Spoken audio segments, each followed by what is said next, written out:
د متحدې جبهې مشر جنرال سمیع سادات بیرته خپل هیواد افغانستان ته د طالبانو دفاع وزیر مولوي محمد یعقوب مجاهد په غوښتنه راستون شو.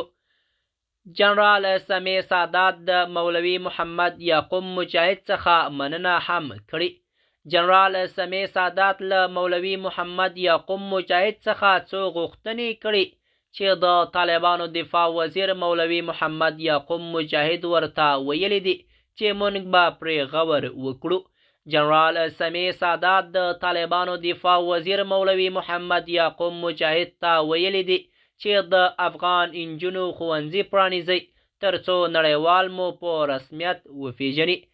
د حقیقت نیوز چینل درنو کتونکو سلام، ستړي مشئ، وخت مو په خیر. په دې هیله چې روغ او جوړ واوسئ.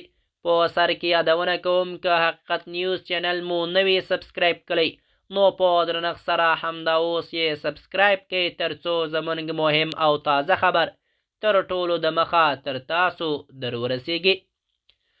د افغانستان د متحدې جبهې مشر جنرال سمیع سادات بیرته خپل هیواد افغانستان ته د طالبانو دفاع وزیر مولوي محمد یعقوب مجاهد په بلنه راغی.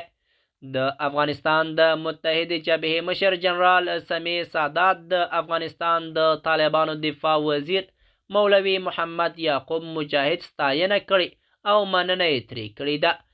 د افغانستان د متحدې جبهې مشر جنرال سمیع سادات له مولوي محمد یعقوب مجاهد څخه څو مهمې غوښتنې کړې دي چې یوه یې له دې څخه د افغان انجونو د ښوونځیو په اړه وه.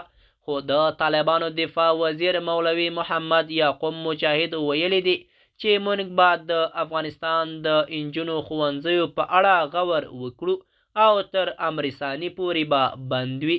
د حقیقت نیوز چینل درنو کتونکو زموږ د نن ورځې چمتو شوی خبر تر همدې ځای و. تر بیا مو په الله سپارم.